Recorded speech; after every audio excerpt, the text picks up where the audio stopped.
Much like all my videos, before we start the chaos and fun, I just want to be clear. Hindsight is 2020, and particularly with the critique in this manner, it lacks a lot of the information like constraints and other conflicts the developer would have to endure. So my critique could be lacking in some of the values or conflicts DE has overall. That being said, I will try to get through this in a manner that's true and fair. First off, the arsenal divide. This should have been addressed in 3 parts: melee scaling, primary scaling, and one weapon armies. For the most part, they touched on the first 2 points. Melee scales a little bit less, although still better than, like 95% of primary weapons, and primaries will now scale better. Not to mention primaries will have more flexible builds due to having additive damage on arcane. However, I see nothing that would even touch on the last point. Will removing Berserker prevent me from doing Steel Paths with only a melee weapon? Nope. I say removing Berserker because the change has left it essentially non-viable. There could have been potential if they committed to a full Berserker set design, but they really just redesigned the mod as a non-option. There are better ways to get attack speed without using a mod slot for Berserker Fury. Did the update make it easier for guns to perform in Steel Path? Yes, very much so. You're getting direct upgrades to some of the most powerful multi-shot and crit mods. And though the status mods are a bit more niche, better than just pure status on the relevant weapons, that's for sure. That being said, can we please get an in-game indication as to whether a bonus is additive or multiplicative? It's starting to get really hard to tell the value of some of these mods. However, it should be noted that these mod and arcane additions perpetuate the same problems as Rivens because they are statistical alterations. Outliers are going to rise. A 360% damage increase for the Soma Prime is not equal to that same increase on the Kuva Comb, the Kuva Dracoon, the Phantasma, the Kuva Brahma, the Kuva Chalker, the Lens. You see where I'm going with this. No, I don't believe this update should have, would have, or could have touched the entire Arsenal Divide conversation, but I feel as a player, hearing that these things are on the developer's mind is kind of reassuring in a way. Regardless, my personal counter to one weapon armies would be enemies that need different methods to be killed, similar to Devil May Cry. But just for example, arbitration drones. Arbitration drones are nice because they are a double-edged sword, unlike nullifiers. The enemies are immune at the cost of taking damage and being CC'd if the drone is destroyed. However, I don't like the fact that current arbitration drones just attempt to counter ability meta and reinforce his AoE. Let's say arbitrations had enemies from other syndicates. Arbiters of Hexus would have the anti-ability drone we all know and love. Red Veil could have a Manic countered by CC. Steel Meridian could have a Kuva Guardian-esque enemy countered by Void Dash/Blast. Heron Sequence could have like a Bomb Osprey that detonates a while after being killed. New Loka could have some Ancient Healer countered by Melee. And Cephalon Suda could have some like synthetic Bursa that needs to be Parazon before it can be killed. Then you could even look at the Eximus, even if only in arbitrations. Like you could see them replaced to be more akin to like the Prophet Taker. And say Eximus would require specific elements to take damage, and that needed element could be changed with void damage. These ideas are for sure not flawless and would likely take a fair share of dev time and bugs. However, I feel the implementation utilizes systems that already exist and should at least exemplify ways we could reinforce teamwork, or at the very least, using more than a single weapon. On to the sisters and their weapons. Look, I'm a little biased because I despise the guessing game of liches that ultimately acts as a throttle to get a weapon I don't even want 90% of the time.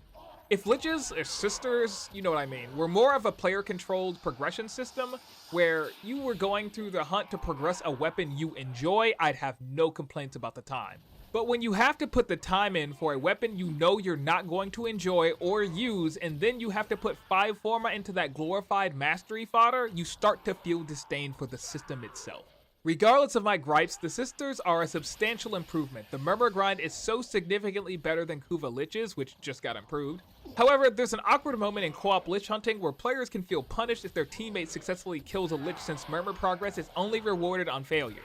Then there's the railjack portion after you guess your Lich's Requiem mods that feels a little lackluster. It's almost like somebody challenged you to a duel, you beat them, and then they were just like, yeah, okay, I'm gonna go home now. So you go home, drive down the street, kick down their door, and then just beat them up again. As for the weapons, the Tenet Envoy is nice, but I have an explosive weapon that I prefer. It scales better, and I've already formed it. But, I guess I have to form this 5 times now. The Tenet Diplos feels absolutely awful. There goes 5 Pharma. The Tenet Spear-X is nice, but not so outrageous that compared to other secondaries that exist, especially with the way secondaries tend to fill the primer role now. The Tenet Tetra, again, there are better alt-fire explosive weapons, and the alt-fire is nonsensically awkward, not to mention it was designed with no consideration for its augment. Tenet Flux Rifle is my personal highlight among the primary editions. If Combustion Beam wasn't garbage, we'd have no downsides on this weapon. But being quote-unquote single target isn't the worst for how fun I find the weapon. The Tenet Arcoplasmor, I mean, it's another Arcoplasmor. It's pretty interesting, especially with galvanized acceleration and other projectile increases since it reflects off of surfaces. Tenet Cycron, DE, the new core is a problem. Also DE, here's a backup primer that's still not as good. 5 more forma.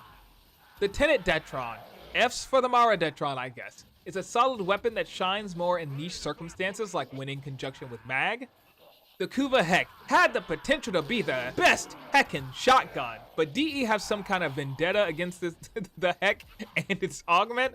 It's like the only weapon that gets this treatment. I don't understand it. 5 more forma. The Kuva Grattler. I'm at a loss for words since I thought DE making the Kuva Ayanga out of nowhere was weird when the Grattler was just sitting there, but then they went and made the Kuva Grattler, and it's hardly comparable to the Kuva Ayanga. 5 more forma. The Kuva Tsar. It's a Tsar variant, not bad by any means, but I'm not writing home about it either. 5 more forma. I've mentioned the concept of critical mass before, but honestly with the Sisters of Parvos update, that concept feels more solidified. We're at the point where new weapons are slowly losing value. We have so many, I can't even justify doing more than leveling most of them anymore. DE are unfortunately reinforcing a concept of Kuva or bust, even if unintentionally. We have to form a Kuva weapon 5 times to reach maximum mastery, and they also get extra capacity for each of those forma, making them overshadow weapons similar in class. If instead of handing us Kuva weapons, they made Liches and Kuva weapons more of a standalone system, then players could just upgrade whatever weapon they enjoy. I feel players could at least have that personal sense of progression. Instead, what I feel is happening is most non-Kuva weapons are losing value. Imagine you have to decide between the Soma Prime and the Kuva Karak. I'm much more likely to take the Kuva Karak as it has to be formed 5 times, has an innate elemental bonus, innate punch through, and would have the added capacity making an Exilus slot pretty painless regardless of polarity. The Soma Prime is still unique due to its high-base critical, augment, and spool fire, but it's not so unique that I'd go out of my way to form it 7 or 8 times just to compete. That being said, there are weapons that are unique enough that could warrant investment regardless of variants like the Bubonico, Sado, and Exorcist, etc. I just feel a change of perception is needed in some of these progression loops. If you don't like a weapon, you have to go through a tedious lich or sister, then tedious leveling, then tedious forming 5 times just to throw it away. Then you have to sit there and look at the weapons that you've thrown 5 or more forma on, knowing that you can't get extra capacity for your investment. I cannot stress how backwards this design choice feels. There's also the Valence system that baffles me. RNG bonuses? I'm just not gonna do it. We already have nonsensical damage. 10 to 20% damage is not the end of the world. 2, would it not have been more straightforward to just allow people to invest Kuvo or credits for the Grenier and Corpus respectively? Again, it's a small change in perspective that makes a system miles more tolerable. Oh lord, here we go. The new WARFRAME-YARELI. She K-drived her way right into questionable design choices with Grendel. Her overall aesthetic and design is nice, but her abilities are lacking synergy, customization, and a grounding satisfying from player perspective. The joy from my face when I pressed 4 and violently pulled enemies was eclipsed by the pain of watching them scatter afterwards. Not to mention the fact that she can't utilize any interesting K-drive mechanics or mods. Okay, they did just add the dodge, which, you know, will probably be interesting, but beyond that, like, what are you doing? You've designed this frame around an idea, Mirulina, K-Drive, that's honestly one of the best things to get rid of for something else. Okay, look, honestly, it's a close match between that and Aqua Blades, but if I'm being honest, like, both of those abilities are just an oof. Like, the pieces are there, but they'll be left there to be overlooked and unformed by most likely. The Helminth Invigorations, in case you're unaware, they've increased the max level of Helminth, which I'm not even sure if we got the experience for all the assumed Warframes, but okay. They also added a new segment on Deimos that allows 3 random Warframes to have the option to gain random arbitration style buffs after consuming Helminth resources to inject said buff for a week. Try saying that 10 times fast. You might get 200% power strength and immunity to status effects, or 250% melee damage and 75% power efficiency. After 10 Invigorations, you can actually put one of the random buff options on any Warframe, even if it's not one of the 3 randomized for that week. This was kind of a brick to the face for me. I genuinely don't understand why they did this. What are you doing? They literally chose to give us more power for an unknown reason. But Synpai, the buffs are random. You can't choose the Warframe. If anything, this again is another system perpetuating Riven nonsense. DE and other developers listening, I'm going to give you the hardest to swallow pill. RNG is not always a valid substitute for progression. I've mentioned this concept in my in-game video, but Warframe has no quote-unquote map of access. In other words, the players have no idea where they're supposed to be at any point in the game, which also means in-game players have no idea how strong they're supposed to be for anything. And the Invigoration system has made it worse. Let's say DE designs a new event. There is no way they are going to be prepared for the 600% power strength Rhino Wisp combo or some 350% range mag Limbo or Korra on top of the subsuming variations. I was already pretty frustrated when we got Helminth and it just wants us to pay for every single ability instead of being like an all-you-can-eat buffet. Literally, I would rather pay a mid to high rate to unlock functionality on a Warframe permanently. Say you throw Nova into the chair and it costs a decent amount, but then that's it. You can just alter the abilities on Nova and on any config forever at no extra cost. There is no way I'm gonna sit here and pay an absurd amount to quote-unquote try an ability when I can just pick the one that I know works. I completely comprehend it's supposed to be a resource sink, but again, the perspective is off-putting for me, as it does not feel modular nor progressive. Would it be upsetting if I were to ask for a Helminth chair in the Simulacrum, by the way? Tangent aside, DE come with Invigorations as a way to, and I paraphrase, help underplayed Warframes see more playtime. Possibly due to the change from doing reworks, but again, it's Rivens all over again because the outliers are still able to be buffed. Why would you do this to yourself? At the very least, you could just let us unlock Invigorations as a system, and let us choose one offensive, one utility. Why does it feel like you're trying to force me to do something I want to do? The reason I'm not is probably because I don't feel that there are avenues of progression, being the key word, to reasonably do it. These random buffs are not gonna make me suddenly play a frame that I have no interest in playing. You think I got 250% melee damage on Titania and said, today's a good day to get sick flailing with Daiwada? No, my melee does enough damage. If I had 200% strength, do I even need to ask why strength is at 200% but range and duration at 100%? Anyway, I'd hop on Titania in a heartbeat because my build would have so much free space. There's a more complicated variant of this concept which you could essentially have a point buy system. For those unfamiliar with D&D, DE could have said that Warframes have a set base point value and Primes could potentially have more. But it could allow people to do things like Nidus where they want to spend some of these points on power strength or health regen and take away points from stats that they don't feel relevant. But you put each to a cap so the starting values cannot go higher or lower than invigoration bonuses. Because for some reason an extra 200% power strength is okay. The thing about either system, however, is that they will never be on par with a rework. If a frame has no synergies or less than ideal abilities, no amount of statistical change is ever going to make them enjoyable. We're just going to take our inflated stats, slap on a busted assumption ability, but at this point, why not just play the frame that the ability came from? Sure, reworks maybe don't show an explosive amount of new mains on said Warframe, but I feel DE have potentially undervalued reworks as a whole. No, I may not play Zephyr every mission, but some people do.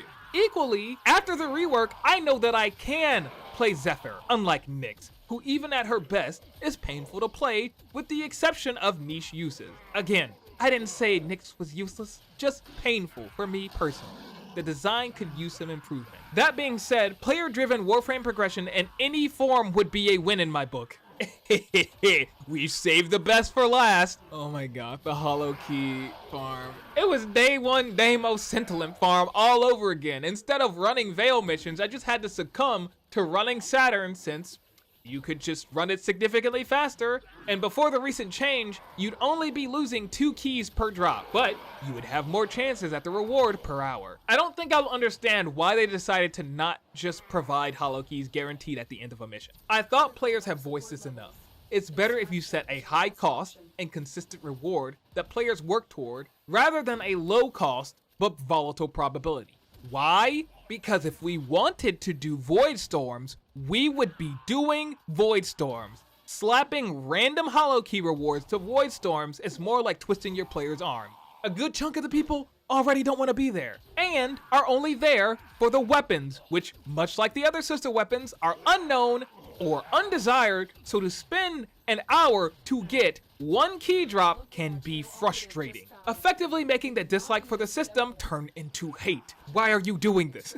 Not to mention the extra layers of RNG with the element and percentage? Why are you making this so annoying? Who is teaching the game design principle that good randomness comes in threes, because I swear you're starting to push it. Let's talk about the weapon functionality. The Tenet agendas. What if melee had a plasmor alt fire and for some reason couldn't headshot? Boom, that's the Tenet agendas. Overall, a solid sword and board, but a bit too clunky for my liking with the charge time and inability to chain multiple charge attacks. The Tenet Grigori. Literally the best of the bunch for me, with only 2 downsides. 1, the super awkward slide charge attack requirement that no one knew existed before this weapon. 2, the lack of mods that afford getting higher base starting combo count or charge attack efficiency. Remember when you could just use the Zenistar before the disc scaled on combo multiplier? Yeah, those were the days. Regardless, this weapon is still fairly powerful, even with just the 2 times for corrupt charge, and still has decent stats if you just want to use it like a normal melee weapon. The Tenet Exec. Amazing stats, but unfortunately the shockwave special effect on slams are more of a hindrance. If it was just AoE damage, I'd probably have thrown a party for this weapon, but it sends enemies flying worse than the Sonic Core. There are niche instances, Saren, where this performs above average. The Tenet Livia. 2-handed Nkanas have 2 awkward stances, and to top it off, this thing got the most mediocre of all the Tenet melee effects. How did the shield not get an increase to block angle damage reduction? It's weird. Not to mention this effect is just terrible. It doesn't reflect what is valuable to players. You see what I did there? That pretty much concludes everything Sisters of Parvos related. Hopefully this video brought clarity to those of you who were wondering what the update included, or voiced concerns that you had while on the grind. Thank you for taking the time to listen. Spread that sunshine, baby!